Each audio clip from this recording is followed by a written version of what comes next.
maa ngi leen di nuyu di sant yàlla bu baax a baax di nuyu waa Sénégal mais di nuyu jigéenu Sénégal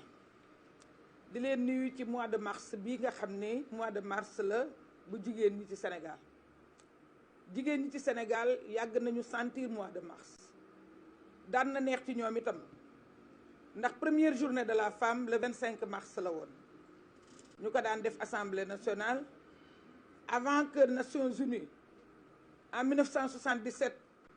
di def journée bi mu nekk journée internationale de la femme jigéenu Sénégal daan nañ dajeek seen président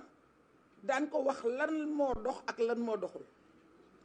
ñu institué ko waa Nations Unies en depuis 1977 jigéen ñi di ko feetu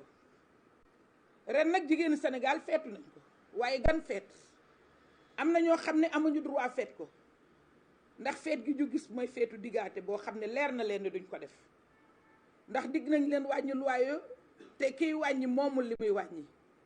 pourtant am na lu mu moom ana habitat social bi ana la mu dénk CDC kon fii naxaate daf fi war a jeex jigéenu Sénégal ñu ngi ci mois de mars boo xam ne ci la weeru koor di ñëw waaye ñuy appréhender weeru koor wi ndax weeru koor boo xam ne denrée yi jafe nañu ba kenn mënu leen a laal boo demee marché day mel ni sa dépense dafa wat mois de mars boo xam ne gisoo loo jënd mois de mars boo xam ne bu sa njaboot wooree ba ngoon jot nga war leen a jox lu ñu lekk doo ko am mois de mars boo xam ne kii diggée ni day wàññi denrée yi joxe na instruction xam nañ ni mënu ko booba ba léegi mu ngi koy annoncé la baisse des denrées de première nécessité booy na sunuy nopp wàññiwul dara parce que liy wàññi denrée yi xam na ko mécanisme yi mu war a teg pour que denrée yi wàññeeku xam na ko ni mu war a def pour réunir les conditions d'une bonne vie d'une bonne alimentation nit ñi am ko xam nañ ko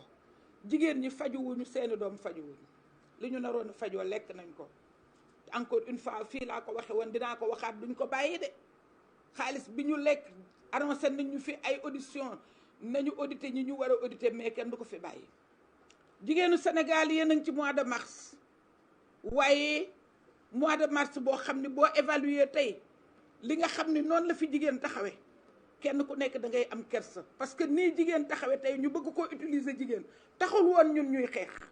taxul woon ñun ñuy sàkku parité taxul woon ñun ñuy wax égalité de chance taxul woon ñuy wax participation dans les instances de décision su loolu amee nag jigéen ñi di jooy jeunes yi di jooy borom kër yi di jooy kenn dundul benn groupe rek sama 20% yi ma daan wax ci sama règle de Pareto bi moo nekk di dund bàyyi 80% ñuy trinqué ñoo ko war a dindi Yewwi Askan Wi nag la 14 dina leen jox opportunité bi pour ngeen dindi ko te jàpp naa ne nag bu ngor amee rek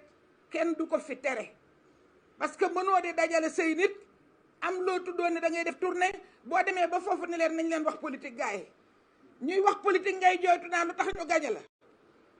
te yow lu ne def nga ko xaalis bu nekk génne nga ko jënd nga ay maire di calculer say maire dafa yeb waa Sédhiou mais na dem Bambey parce que Sédhiou nee na 14 maire la am sur 15 teewul ñu gañe ko mais Bambey 100% la am 12 maire sur 12 maire ya ñu gañe woon sax jënd na leen mais teewul ñu gañe ko fu mu dem dañ koy gañe wasalaam. Merci Cheikh Tidiane Youm. Après le président Ousmane Sonko pour conclure.